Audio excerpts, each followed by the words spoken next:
Abra sua Bíblia em Salmo 141, versículo de número 3. Amém? Graças a Deus. Põe, ó Senhor, uma guarda na minha boca, guarda a porta dos meus lábios, ou não me deixe falar aquilo que não devo.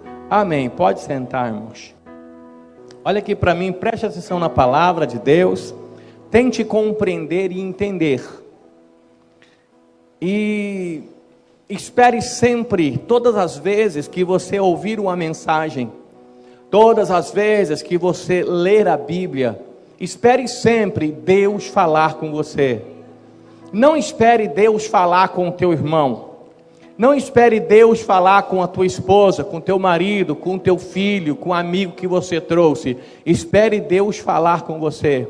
Porque Deus só fala com aqueles que esperam ouvir a sua voz. E aí Deus fala. Tem palavras que a gente recebe, é uma palavra gostosa. E tem palavras que a gente recebe, e é uma palavra dura, é uma palavra às vezes de exortação. Mas é a palavra de Deus, que quando nós compreendemos e entendemos, ela se torna uma palavra gostosa. Está falhando aqui? Pode dar um microfone com fio para mim mesmo?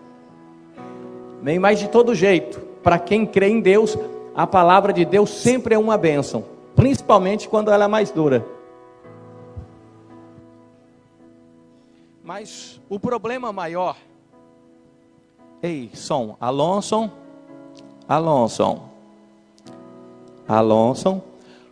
O problema maior da palavra mais dura é que a gente sempre recebe para os outros. A gente sempre recebe por mão, né? Mas nós precisamos pregar a palavra de Deus. Quando uma mensagem na igreja é pregada, por exemplo, sobre fofoca, ela geralmente é pregada para todos. Mas quem ouve bem aquela palavra, quase na sua grande maioria, não são os fofoqueiros. Porque os fofoqueiros, eles não conseguem enxergar que são fofoqueiros. E eles esperam que os outros escutem essa palavra. E ele também não pensa em mudar, porque ele acha que não tem problema algum nele. Mas aquele que não ouve a palavra e fica atento. Aí ele pensa bem, ele consegue enxergar onde que está aquele espírito de fofoca, para ele fugir dele, para ele fugir da aparência do mal. Mas a palavra sempre é pregada. Então nós precisamos sempre receber a palavra de Deus para a nossa vida da melhor forma possível. Nós estamos falei que nós vamos falar esse mês sobre reconstruir. Mas quando fala em reconstruir, nós estamos falando de construir novamente aquilo que foi destruído. Mas algumas pessoas não têm o que reconstruir, porque na grande maioria das vezes, ela não consegue construir.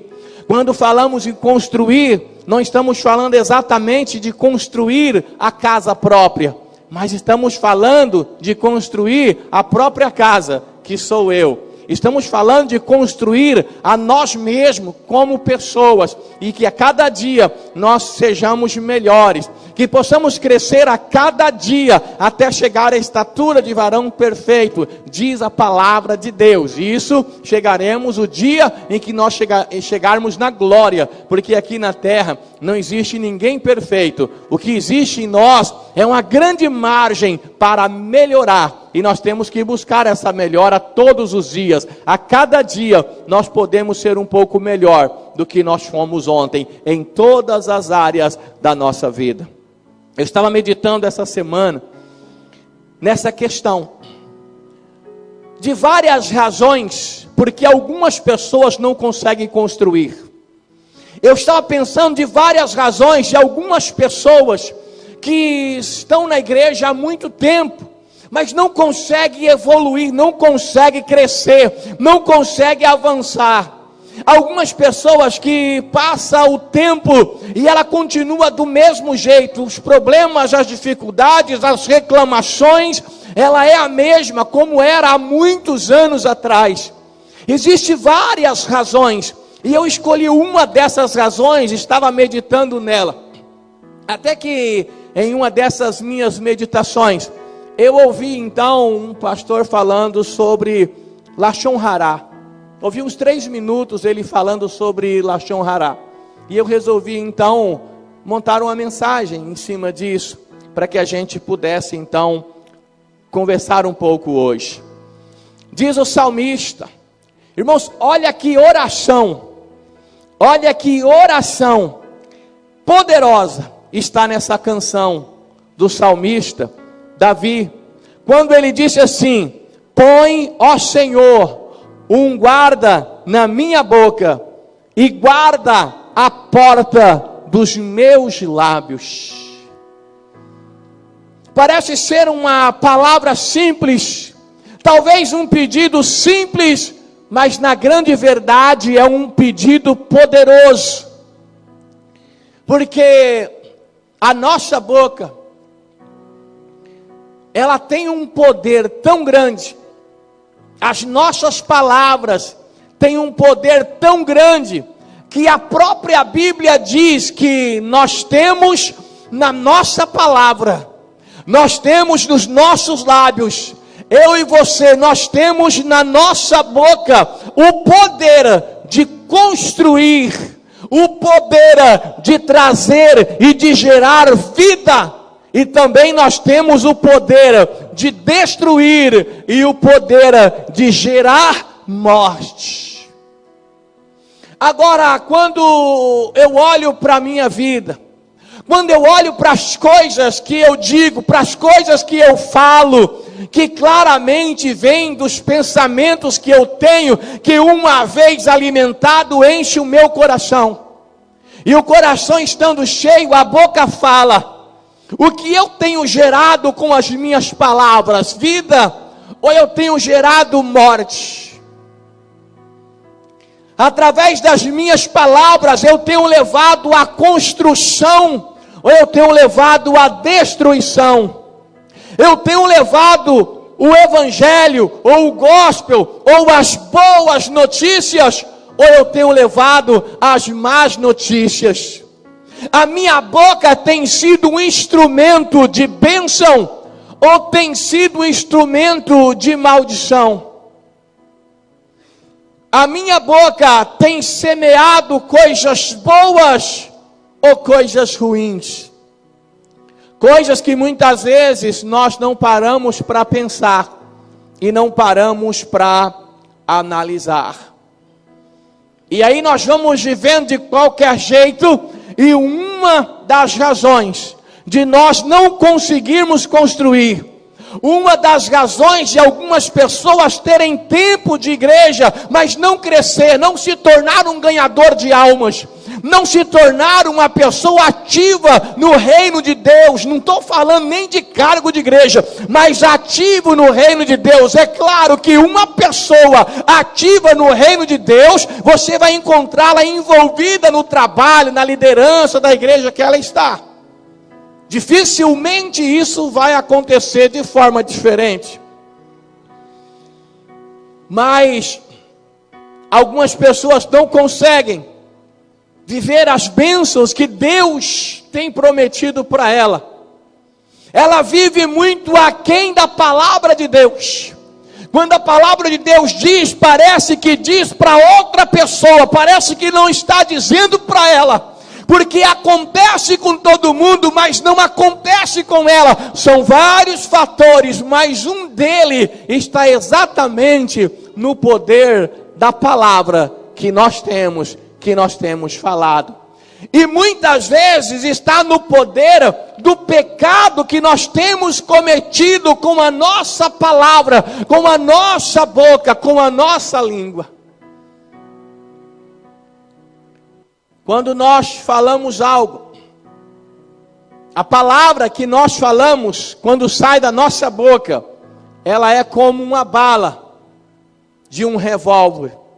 Não tem como a pessoa atirar com um revólver e ela pensar, peraí, eu não queria ter atirado, e pegar a bala de volta e trazer para o revólver antes dela atingir o alvo. Não dá tempo.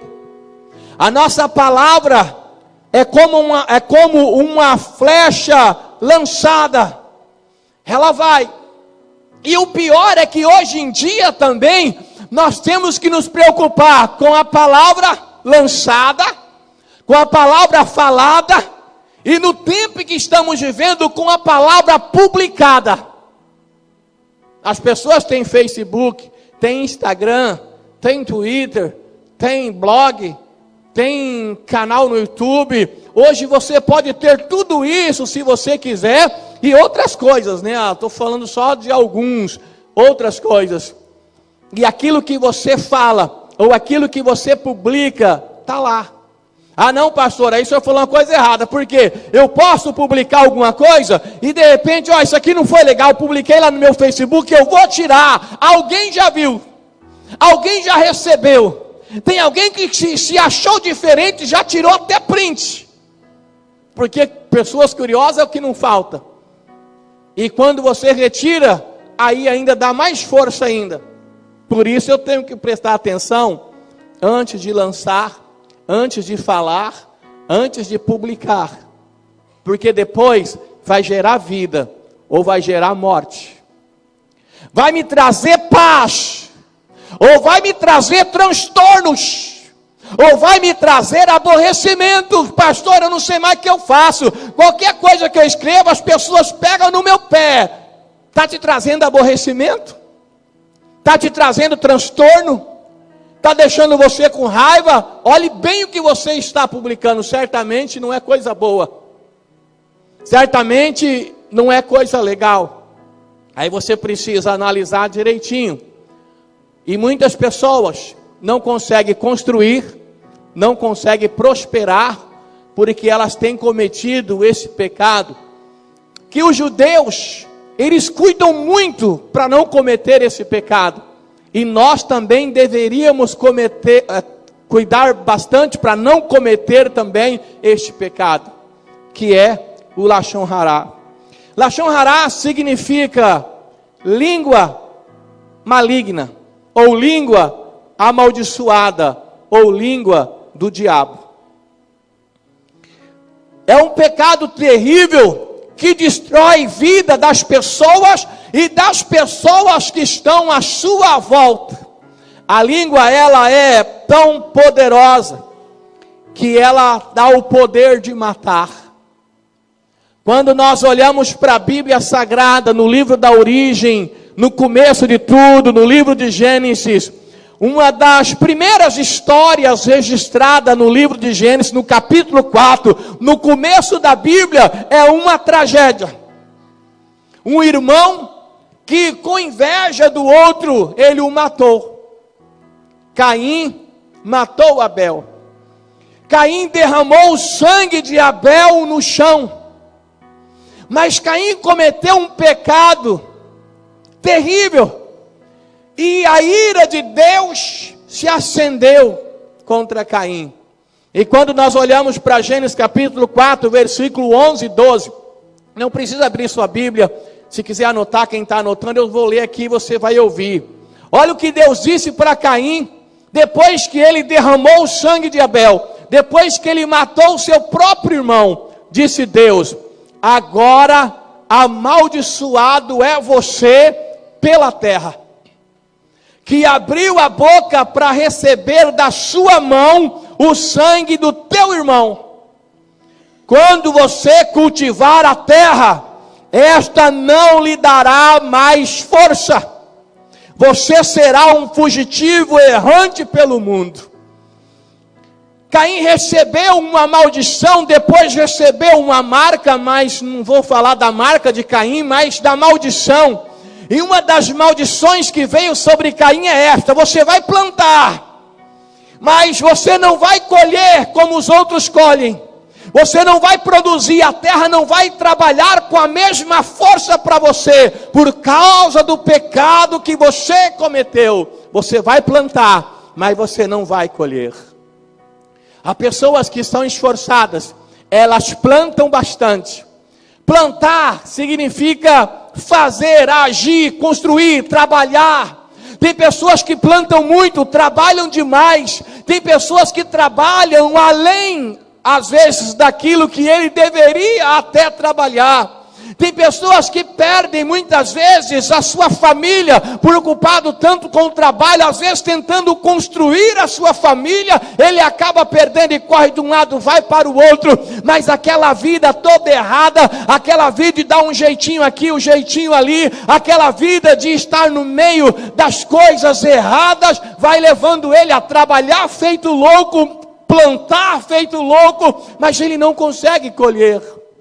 É interessante que a Bíblia diz no Salmo 127, que é inútil levantar de madrugada bem cedo e repousar bem tarde, ou seja, trabalhar de madrugada até a noite, porque aos seus amados ele dá o sono. Quando a Bíblia diz isso, não está dizendo que você não tem que correr atrás, que você não tem que se esforçar, que você não tem que fazer o seu melhor, mas você tem que fazer de forma correta, porque anteriormente a essa passagem, a esse versículo, o mesmo capítulo diz: se o Senhor não guardar a cidade, em vão vigia a sentinela. Se o Senhor não edificar a casa, em vão trabalham os construtores. Aí que ele diz: inútil será levantar, ou seja, Deus tem que ter o primeiro lugar. Ou seja, a bênção de Deus tem que estar sobre a minha vida. Nós falamos esses dias atrás sobre Isaac, onde a terra do Egito, ele queria ir para lá, queria sair, queria ir embora, porque a terra do Egito era próspera, e onde ele estava nada produzia, a fome, a seca estava naquela terra. Deus falou: não, fica aqui e planta aqui. E quando ele começou a plantar, as pessoas tiravam sarro dele, porque as pessoas experientes daquela terra haviam plantado, mas não produziam nada. Mas quando ele plantou, diz a Bíblia que ele colheu 100 por 1, ou seja, uma colheita maravilhosa. Mas a Bíblia diz que ele colheu, porque a mão do Senhor estava sobre ele, a bênção do Senhor estava sobre ele. Você planta, isso é verdade, mas para colher, a bênção do Senhor precisa estar sobre você. Agora Caim começou a trabalhar e a plantar, mas não conseguia colher, porque havia uma maldição. Por que a maldição? Porque ele havia derramado o sangue do seu irmão, porque ele havia matado o seu irmão. Tá, mas isso em tempos diferentes. Mas e hoje? Pastor, graças a Deus, eu não matei nenhum irmão até agora. Estou tentando aí, pensando em matar uns 4, mas não matei ninguém ainda. Porque tem uns irmãos aí que, se Deus sondar o coração, ele tem uns 4 na lista querendo matar. Mas ele não faz porque ele tem medo do inferno. Mas de uma certa forma, ele arruma um jeito. Quando João escreve na sua epístola, em uma delas, na primeira epístola de João, no capítulo 3, versículo 15, ele fala sobre algo muito importante. Existem algumas versões que diz assim: aquele que odeia. Outra versão diz: aquele que fala mal. Para falar mal, pessoa que odeia fala mal. Ou outra versão, aquele que aborrece o seu irmão. Aquele que odeia, ou aquele que fala mal do teu irmão, ou aquele que aborrece o seu irmão, diz 1 João 3,15, é homicida. Você sabe o que é um homicida? É um assassino, é alguém que mata, é alguém que tira a vida. Aquele que aborrece o seu irmão é homicida e não tem nele a vida eterna. Ou seja, é homicida, não tem nele a bênção de Deus. Não importa se a pessoa é evangélica, católica, espírita, seja ela qual for, se ela mata o seu irmão, ela não tem nela a bênção de Deus. Enquanto não houver o arrependimento do pecado, enquanto não houver pedido de perdão, porque Deus pode perdoar, pode, independente do pecado. A Bíblia diz em 1 João capítulo 1, versículo 9, que se nós confessarmos os nossos pecados, Ele é fiel e justo para nos perdoar e nos purificar de toda a nossa iniquidade. Seguindo, entramos no capítulo 2 de 1 João, versículo 1, que diz: filhinhos, se vocês pecarem, ou se nós pecarmos, nós temos um advogado diante de Deus, Jesus Cristo justo. Mas é preciso então pedir perdão do pecado. Se você matou um irmão, é preciso pedir perdão para o pastor, mas eu nunca matei ninguém. Mas quem mata, diz João, não é aquele que dá um tiro e tira a vida, mas aquele que simplesmente se levanta contra o seu irmão para falar mal, aquele que de graça odeia o seu irmão, aquele por algumas razões banais não gosta do seu irmão, aqueles que por julgamento próprio não gostam do seu irmão, porque ele já fez um julgamento e ele já condenou o irmão. Ele julgou e condenou, então aquele irmão para ele não serve. Ele não sabe como que aquele irmão está na igreja ainda. Ele não sabe como o pastor deixa aquele irmão ser diácono. Ele não sabe como o pastor deixa aquele irmão trabalhar numa célula. Porque para ele já foi julgado e condenado. Ou seja, ele tomou o lugar de Deus, que é o único juiz, e ele julgou mesmo ouvindo da palavra de Deus. Não julgueis para que não sejais julgado. Ele julgou. E o pior, ele condenou. Ele matou no seu coração aquele irmão. É o que o João está dizendo. As suas mãos estão manchadas de sangue, e as suas orações não serão ouvidas. É o que diz a palavra de Deus. Pastor, mas tem gente, tem umas pessoas aí que é terrível. Tem uma pessoa que me aborreceu, tem uma pessoa que falou mal de mim, tem uma pessoa... Quantas vezes você deve perdoar o seu irmão? Perguntaram para Jesus. Senhor, eu devo perdoá-lo 7? Não, 70 vezes 7. E ele não estava falando de uma vida, ele estava falando de um dia. Ele está falando de alguns momentos. Ou seja, você deve sempre perdoar, porque quando você ora o Pai Nosso, você diz: Senhor, perdoe os meus pecados, perdoe as minhas dívidas, assim como eu perdoo aqueles que me devem, assim como eu perdoo os meus devedores. Agora, se você não perdoa aqueles que te devem, você não tem como receber perdão de Deus. É muito simples a palavra.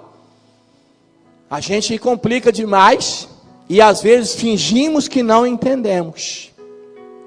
Fingimos que não entendemos. Então, quando você mata no coração, ou quando você se levanta contra o irmão, ou mesmo para falar mal, denegri-lo, para com palavra destruí-lo, você está cometendo exatamente o pecado de Lashon Hará, ou seja, a língua maligna. A boca que fala para ajudar o diabo. Irmão, se tem uma coisa ao longo desses anos como pastor, na verdade, antes de ser pastor eu já havia aprendido isso, e eu tenho aplicado na minha vida o tempo todo. Jamais, mas jamais eu vou ajudar o diabo em alguma coisa. E o que tem de crente ajudando o diabo, só falta pegar a mão do capeta e sair junto de mão dada, dizendo: eu vou para casa, agora eu vou. Porque quando ele vê algum irmão que cometeu um erro, um pecado, algo errado, ao invés de ter as providências necessárias, às vezes ele viu que o pecado, o irmão está cometendo pecado, está errado, o que ele tem que fazer? Buscar autoridade competente se for necessário. Por exemplo, se a igreja, ele vai falar com o líder ou com o pastor, na questão de consertar, de ajudar aquele irmão. Mas quando ele sai falando para todo mundo, só na questão de que os outros saibam, ele está simplesmente ajudando o diabo a espalhar as notícias, porque o diabo gosta de ver o circo pegar fogo. Ele gosta de ver a destruição. E uma das coisas que mais destrói o homem, que mais decepciona, é a palavra que a gente ouve, a palavra que as pessoas falam. E o pior, algumas pessoas ainda não têm a sabedoria suficiente para entender que quando alguém chega para mim para falar alguma coisa que alguém disse, aquela onda já vem de muito longe e ela vai mudando a cada pessoa que passa, como o telefone sem fio, ela vai mudando. Então quando chega a mim, eu já sei que nem tudo aquilo é verdade. Eu sei que a origem daquilo muitas vezes não foi dessa forma. Às vezes uma pessoa falou e simplesmente numa palavra errada, no momento errado. Às vezes nem usou a maldade para falar, mas alguém traz aquilo e vai carregando a maldade, e quando chega no final já está com ódio. E algumas pessoas sem sabedoria ficam doentes quando alguém disse que disse, porque alguém falou que disse, que alguém disse sobre ele. Algumas pessoas, qualquer palavra que fala sobre ele já fica injuriado. Tem pessoas que você pode falar da igreja, ele não liga muito. Você pode falar do pastor dele, ele não liga muito. Você pode falar do Deus que ele serve, ele não liga muito. Mas se falar dele, a história é diferente. Aí ele fica doente, aí ele fica mal. Aí quando eu olho para a Bíblia, ela diz assim: olha, quando se levantarem contra você, se você é fiel, dizendo todo mal contra você, alegre-se, fica feliz. Olha, interessante, né? A Bíblia fala para a gente ficar feliz quando alguém fala mal da gente. É difícil, não é? Mas a Bíblia diz: fica feliz, porque é grande o teu galardão no céu, porque assim falaram dos profetas que vieram antes de vós. O que você tem que ver é, se aquilo é verdade, se você está vivendo aquilo mesmo, se não, é bobagem. Se não, é besteira. Se não, apenas se alegrem. Eu muitas vezes fico com pena de algumas pessoas que se levantam a falar mal de um, falar mal de outro, falar mal de mim. Eu gosto mais de abraçar as pessoas que falam mal de mim do que as que falam bem. Graças a Deus eu não tenho esse problema. Às vezes alguém fala: pastor, o fulano falou, o ciclano falou. Aí quando eu encontro, eu trato melhor ainda aquela pessoa, porque na verdade eu sinto dó, porque você falar de mim é problema seu, não é meu. Agora, se é uma coisa verdadeira, opa, aí eu tenho que corrigir, né? Não adianta também a pessoa viver a vida toda torta. Alguém fala: pode falar de mim, está falando do Jeová aí. Se está tudo errado, você tem que fazer um conserto.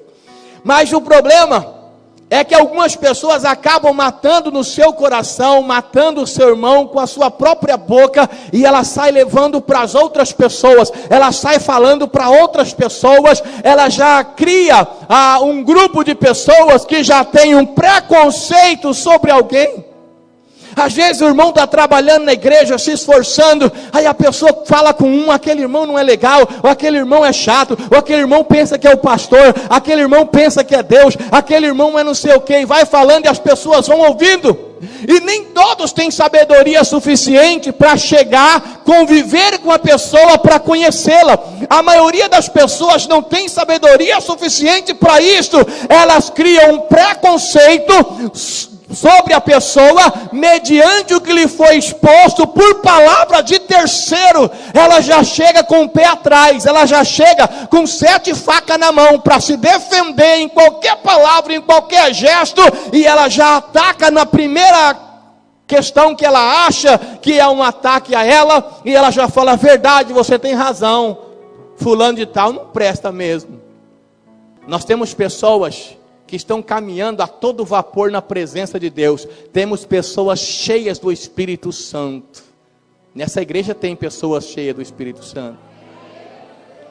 Tem suas falhas, tem seus erros, assim como eu tenho, como todo mundo tem. Mas está trabalhando todos os dias para melhorar, para ser melhor.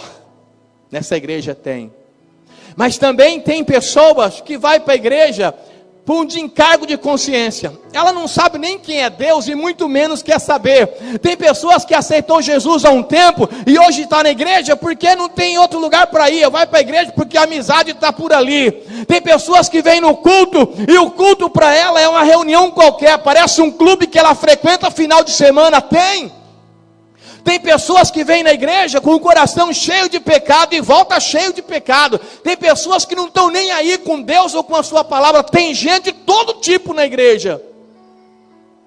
Agora, chegar na igreja e dizer assim: eu não quero ninguém aqui que não seja exemplo perfeito. Eu não quero ninguém aqui que não tenha pecado. É o mesmo que chegar num hospital bem grande e falar assim: ó, todo mundo está na UTI, fora. Quem está nos quartos, fora. Está nos aparelhos, desliga, põe para fora. Porque aqui é um hospital, mas eu não quero ver ninguém doente aqui dentro. Aonde é o lugar do doente? No hospital. A igreja é da mesma forma. É aqui que nós somos curados, sarados. É aqui que nós recebemos o bálsamo de Gileade. É aqui que nós recebemos a bênção do Senhor que nos cura.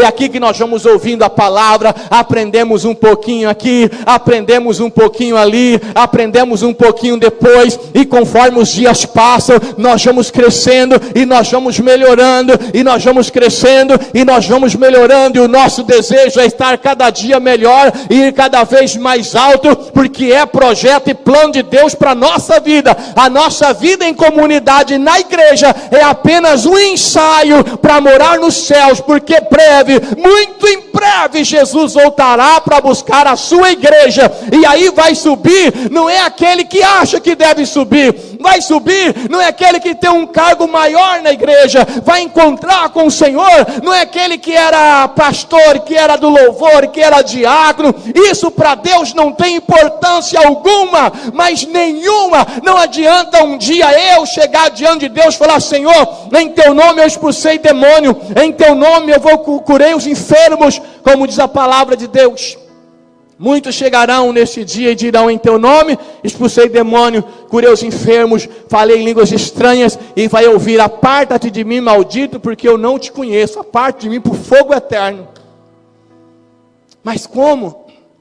Porque não é o cargo que eu tenho ou o que eu faço na igreja que me garante a salvação, mas é ter o selo da promessa de Deus na minha vida como servo do Senhor. O maior cargo na igreja é o de servo, aquele que tem prazer de servir, de ajudar os outros, é ter o seu nome escrito no livro da vida. E quem é que escreve o seu nome no livro da igreja? O pastor. Quem é que escreve o seu nome no dia do batismo? A secretária, o pastor. Quem é que escreve o seu nome aqui na terra? O pastor. Mas eu não consigo escrever nem o meu nome com as minhas próprias mãos no livro da vida, quanto mais o seu. Quem escreve é o Senhor Jesus Cristo. Ele escreve o teu nome no livro da vida, quando Ele olha para você e vê que você está caminhando em fidelidade.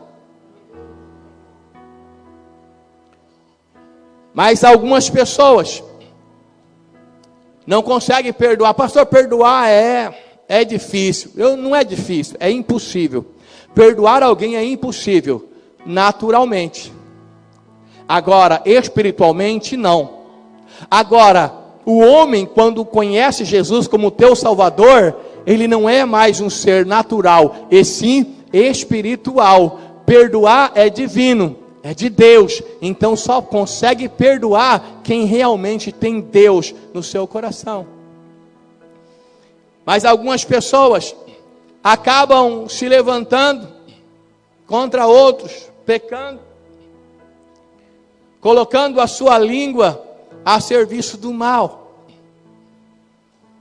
E parece que é um hobby, porque está sempre assim. Tem pessoas, olha aqui para mim, tem pessoas que você chega perto, você há de concordar comigo, porque pode ter uma pessoa dessa assim aí do seu lado. E eu acho que tem. Pessoas que você chega para conversar uma tarde, ou você encontra ela na rua, você conversa com a pessoa, você sai mais animado, você sai assim até com vontade de orar mais, você sai mais feliz, você sai, parece que a presença de Deus te catou lá no meio da rua, você já tem, mas teve aquela sensibilidade maior.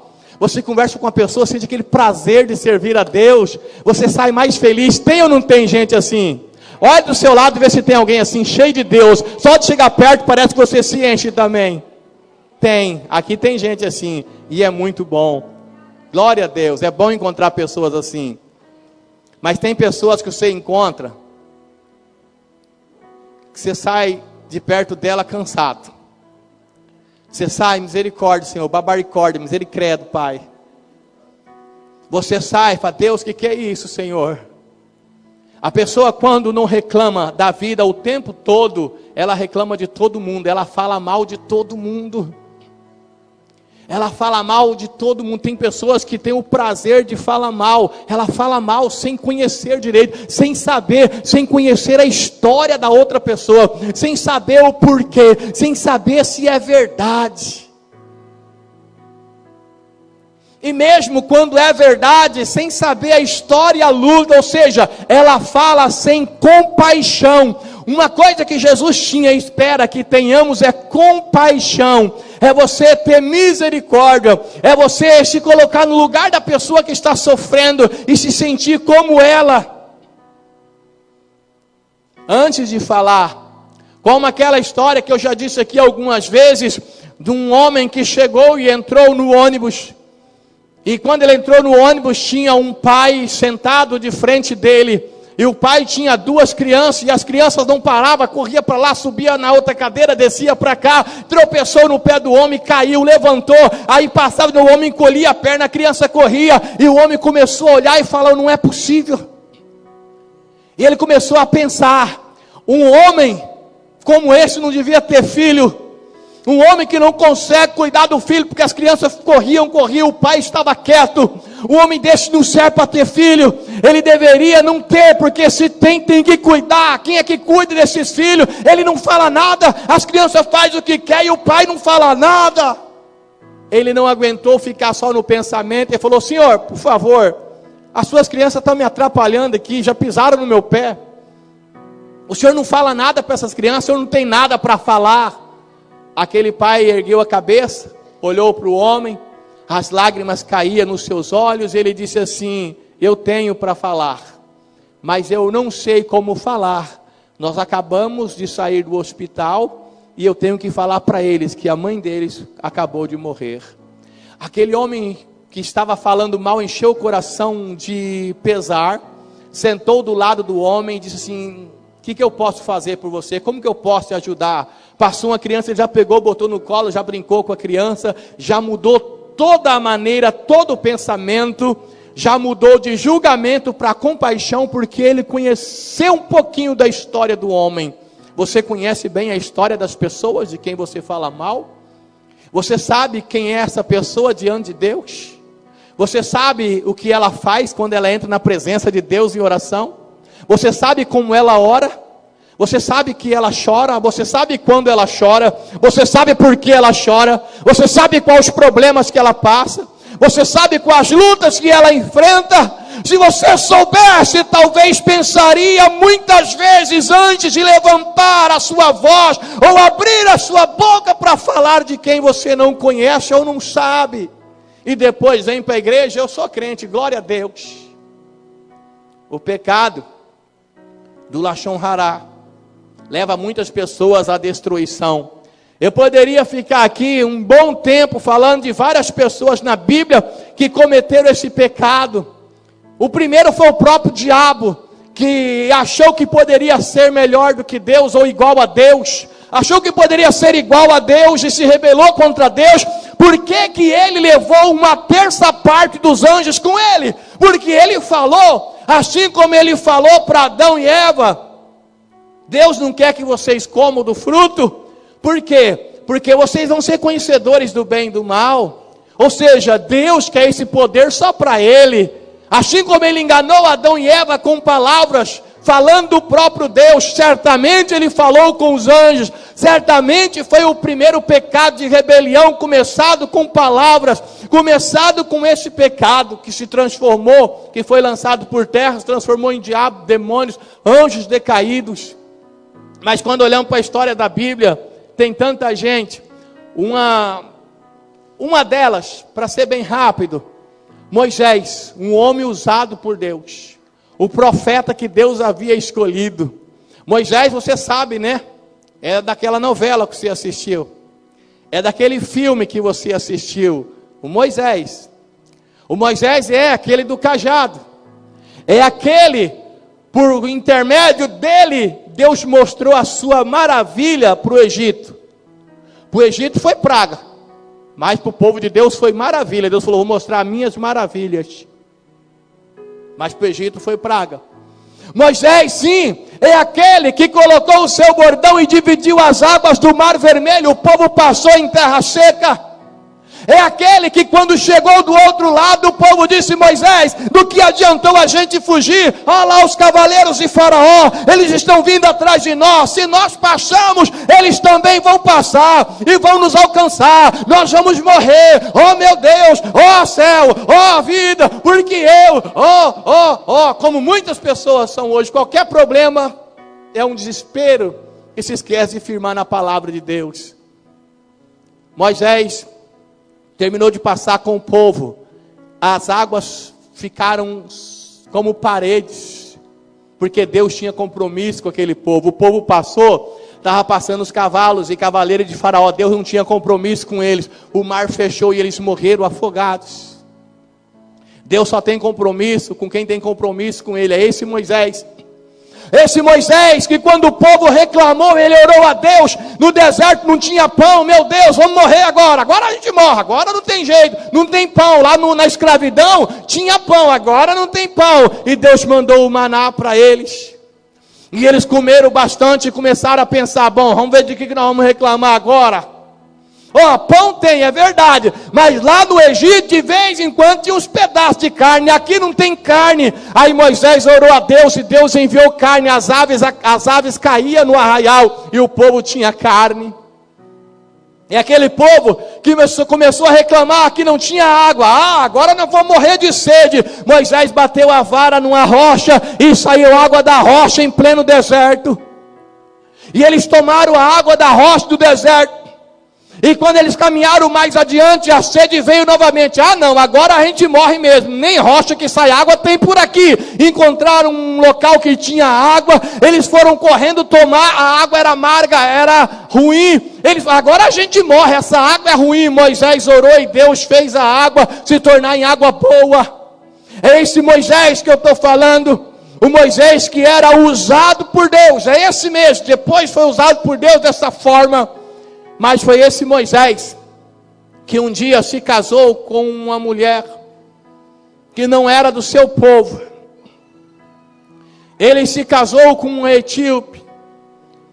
E a sua família não levou muito bem aquele casamento. E a irmã de Moisés, Miriam, juntamente com o seu irmão Arão, não gostando daquela situação, está escrito em Números 12, versículo 1, Miriam e Arão começaram a criticar Moisés porque ele havia se casado com uma mulher etíope. Será que o Senhor tem falado apenas por meio de Moisés? Perguntaram.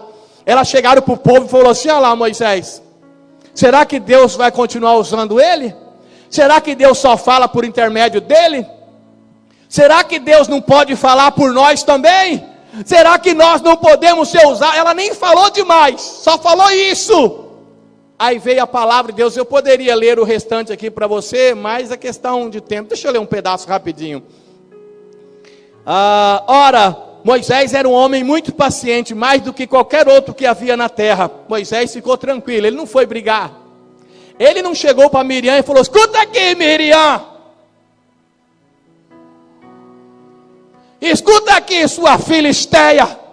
Não. Ele ficou tranquilo, mas foi o próprio Deus. Imediatamente o Senhor disse a Moisés, a Arão e a Miriam, dirijam-se à tenda do encontro, vocês três, e os três foram para lá. Então o Senhor desceu numa coluna de nuvem, e pondo-se na entrada da tenda, chamou Arão e Miriam, os dois vieram à frente, e ele disse, ouça as minhas palavras, quando entre vocês há um profeta do Senhor, eu me revelo em visões a ele, e em sonhos falo com ele, não é assim, porém com o meu servo Moisés, fiel em toda a minha casa, é com ele que falo claramente, e não por enigmas, e ele vê a forma do Senhor. Por que não temeram criticar o meu servo Moisés? Deus, isso é Velho Testamento, tá? Então Deus falou com Miriam, como vocês se levantam contra o meu servo? Então a ira do Senhor se acendeu contra eles, e ele os deixou. E quando a nuvem se afastou da tenda, Miriam estava leprosa, a sua aparência era como a neve. Ela ficou leprosa, porque cometeu o pecado da língua maligna, da língua do diabo. Aí Moisés orou a pedido de Arão, e depois de 7 dias, ela novamente se recuperou, teve todo um processo, mas ela pecou. Só por falar, Saul perdeu batalhas, foi derrotado, foi basicamente reduzido a pó, porque começou a falar mal de Davi, porque ele sabia que Davi era ungido do Senhor, e ia suceder ele. Os judeus têm medo desse pecado, e eu e você também deveríamos ter. A gente pode olhar por aí, você não vê por aí muitos judeus, ou quase nunca vê judeu miserável, judeu sem prosperidade, porque eles plantam e colhem, porque eles respeitam, eles têm medo de abrir a sua boca para falar contra o seu irmão, contra a autoridade, seja ela qual for. A igreja tem autoridade, os seus líderes, o pastor, o líder do líder, em casa tem autoridade, o pai, a mãe, pastor, mas meu pai nem crente é autoridade sobre você. Antigamente, as pessoas acham cafona, né? Eu não acho não, meu sobrinho chega para mim, quase todos eles, 90% dos meus sobrinhos falam, benção tio, eu falo, Deus te abençoe meu filho. A autoridade para abençoar, você tem, para abençoar os seus filhos, sua família. Então, use essa autoridade para abençoar e não para amaldiçoar. Nós poderíamos falar aqui de tantas passagens na Bíblia, e tantas pessoas que falaram mal um do outro, e acabaram pagando preço muito alto, por causa desse pecado, por causa desse erro terrível. Contam a história, que havia um rabino, que tinha uma igreja, e ele passou numa quitanda perto da rua da sua casa, da igreja. E ele combinou com o dono da quitanda. Olha, eu vou comprar de você 30 maçãs por mês. Só que todos os dias, quando eu for para casa, eu vou passar por aqui e pegar uma maçã.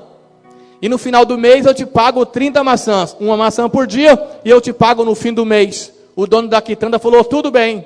Então todos os dias ele passava por ali, às vezes na hora do almoço, às vezes depois no serviço à tarde, ele passava, pegava uma maçã, levava para casa. Pegava uma maçã, todos os dias uma maçã, passava, pegava, levava para casa.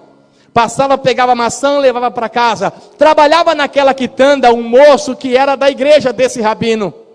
E esse moço via o rabino todos os dias pegando a maçã e levando para casa. Só que ele não sabia do acordo do rabino com o dono da quitanda, que pegaria todos os dias, mas pagaria no final do mês. Aquele homem achou estranho. E de repente, numa hora dessas, talvez numa hora do jantar ou antes de dormir, disse para sua esposa assim, olha, tem um negócio aí que eu não sei o que está acontecendo, mas eu vou te falar. O rabino todos os dias passa lá na quitanda que eu trabalho e rouba uma maçã. Não conta para ninguém, pelo amor de Deus, hein? Que vai ficar ruim para o meu lado. Ô irmão, não seja tão ingênuo de contar para alguém uma coisa e falar assim, estou falando só para você, pelo amor de Deus, não conta para ninguém. É ingenuidade, porque a pessoa vai contar. De vez em quando eu falo isso, mas é só um teste, porque a pessoa acaba contando. Por quê? Porque todo mundo tem um melhor amigo. Quem tem um melhor amigo aqui? Levanta a mão. Isso, alguém de confiança. Quem tem alguém de confiança? Levanta a mão. Tem. Então, 2 pessoas só conseguem guardar um segredo se uma delas estiverem mortas. Morta. Se é uma, é morta, né? Mortas. Aí ele contou para a esposa, não conta para ninguém, só que a esposa contou para a cabeleireira. Opa, que negócio é esse contra a profissão? A cabeleireira contou para a manicure. A manicure contou para a dona da lojinha. Que contou para o marido dela. Que contou para o pedreiro. Que contou e foi contando. Irmãos, no final das contas, passaram-se os dias, a igreja do rabino começou a esvaziar. E daqui a pouco não tinha quase ninguém na igreja. Ele não sabia por que as pessoas estavam saindo. E um dia em uma reunião, conversando, esse mesmo moço falou para ele assim, para o rabino, olha, é que as pessoas ficaram sabendo. Tem um rapaz lá na quitanda que contou que o senhor está roubando maçã lá na quitanda. E as pessoas não querem estar numa igreja de um rabino que rouba maçã. Então foi todo mundo saindo da igreja. Ele chegou para o moço e falou assim: mas espera aí, você que começou essa conversa, você sabe que eu tenho um acordo com o dono da quitanda? Aí ele falou assim: meu Deus, me perdoa, o senhor me perdoa? Não, eu posso te perdoar. Peça perdão para Deus também pelo pecado que você cometeu. A igreja esvaziou. Mas o que eu posso fazer para reparar esse pecado? Faça duas coisas. Faz a primeira, depois eu te mando a segunda. Não, eu faço o que for preciso. Falou assim: ó, pegue um travesseiro de penas, bastante penas, bem fofo, grande travesseiro. Vai lá naquele monte, está vendo o monte? Vai lá em cima, mas espera um dia que estiver ventando bastante. Aí chega lá, você abre o travesseiro e joga todas as penas. Aí repara, é o primeiro passo. Ele foi no monte, abriu o travesseiro, jogou, foi pena para todo lado, lá embaixo, as penas sumiram, e ele sentiu um pouco de alívio. Agora, qual é a segunda parte? Ele foi no rabino: já fiz. Qual é a segunda parte? A segunda parte, agora você vai lá embaixo no monte e junta todas as penas. Fala: mas aí não dá para fazer. Falou: então, para esse pecado tem perdão, mas as consequências, elas vão continuar aí. Então toma muito cuidado antes de você falar. O que você vai falar, com quem você vai falar, como você vai falar. É muito importante a gente orar como orou Davi: Senhor, põe guarda na minha língua, dê sabedoria para eu saber como falar. Eu quero ler aqui rapidinho alguns versículos para você. Salmo 34, versículo 12 e 13. Quem de vocês quer amar a vida e desejar dias felizes, guarde a sua língua do mal e os seus lábios da falsidade. Ou seja, porque senão não vai ter dias felizes. Você não terá dias bons. O bisavô do meu tataravô falava assim: quem conversa demais, dá bom dia a cavalo. Isso é um provérbio popular. Mas ele tem sentido, porque quando a gente olha para a Bíblia, em Provérbios 10, 19, diz assim: quando são muitas palavras, o pecado está presente, mas quem controla a língua é sensato. Ou seja, quem fala demais, peca demais. Então cuidado, irmão, toma cuidado com o que você fala. Tem gente que chega falando mal, tem uns que ainda são dissimulados, ele começa a falar bem para depois falar o mal, para não parecer que ele também tem a linguinha de serpente. Ele chega: não, fulano é uma bênção, né? Nossa, um homem de Deus, uma mulher de Deus, né? Mas, sabe, eu acho, ele começa assim: a nossa igreja é uma bênção, né? Ah, mas eu acho que a nossa igreja está faltando. Ele nunca falou para o pastor, mas ele fala para um, para outro, e para outro, e para outro. Ah, a nossa célula, o grupo do louvor, o diácono, para um, para outro, para outro, para outro. Cuidado, quando alguém chegar na sua casa com fofoca, põe a mão na cabeça dele e fala: sai, capeta, que ele vai cair. Aí você expulsa o mal. Se você der ouvido: pastor, eu ouço e não falo nada. Quem ouve o fofoqueiro é. Diz Tiago 1,26: se alguém se considera religioso, mas não refreia a sua língua, engana a si mesmo, e a sua religião não tem valor algum. Diz Provérbios 18:21: a língua tem o poder sobre a vida e sobre a morte, e os que gostam de usá-la comerão do seu fruto. Ou seja, você come do fruto da sua boca, seja mal ou seja bom. O que você tem recebido? Bom ou mal? Irmãos, oremos ao Senhor. Deus, Salmo 141:3: põe guarda na minha boca, guarda os meus lábios, para eu não dizer coisas que eu não devo dizer. Amém? Feche os seus olhos, por favor. Curva a sua cabeça. Às vezes aquele amigo que você tem e convida para ir na igreja, ele não te falou nada, mas ele já decidiu não ir na igreja, por causa das coisas que ele ouve você falar. Sabe aquele parente seu que nunca visitou a igreja e você quer que ele venha? Quer ganhar ele para Jesus, quer ganhar ela para Jesus? Ela já decidiu não vir na sua igreja por causa das coisas que você fala do teu irmão, da igreja, das pessoas. É algo muito maior do que você possa imaginar.